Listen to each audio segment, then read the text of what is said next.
Цените на возилата рапидно растат, па изборот е премногу стеснет и тешко се наоѓаат такви кои ќе одговорат на барањата на скромниот домашен буџет. Се е навистина толку многу поскапено, што дури ни рентакар варијантата според математиките не одговара. Само изнајмувањето на колите на автомобилите чини 1 милион евра. Што ме така е, нема зошто да не се верува во податокот. Тогаш не преостанува ништо друго освен нешто да се купи.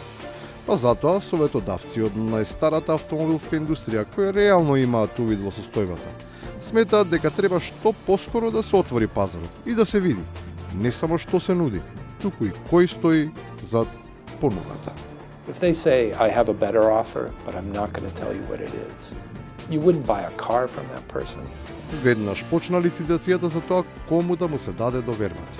Дел од контролорите на квалитетот на пазарот самите велат дека немаат доволно податливи понудувачи со кои може да се задоволи побарувачката и дури екзактно во проценти ги изразуваат податоците. Добре, ја не би купил кола од 80% од народот.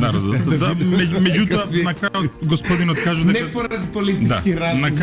Продавачите сметаат дека секогаш треба да се има предвид издржливост, и ако имаат отприлика иста километража со конкуренцијата.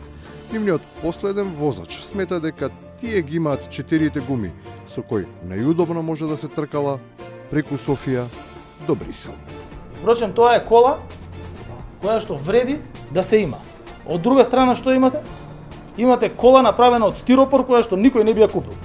Тие пак што имаат намера пак да го освојат пазарот, ама прескокнувајќи го коридорот 8, и натаму не сакаат да ги откријат своите адути, па и покрај прозивката да обелоденат својата понуда. И натаму се обидуваат себе си да се представат како консултанти, а не како креатори. Јас како машински инженер на студиите сум ги положил предметите како што се моторни возила и возила со внатрешно согорување со највисока оцена 10.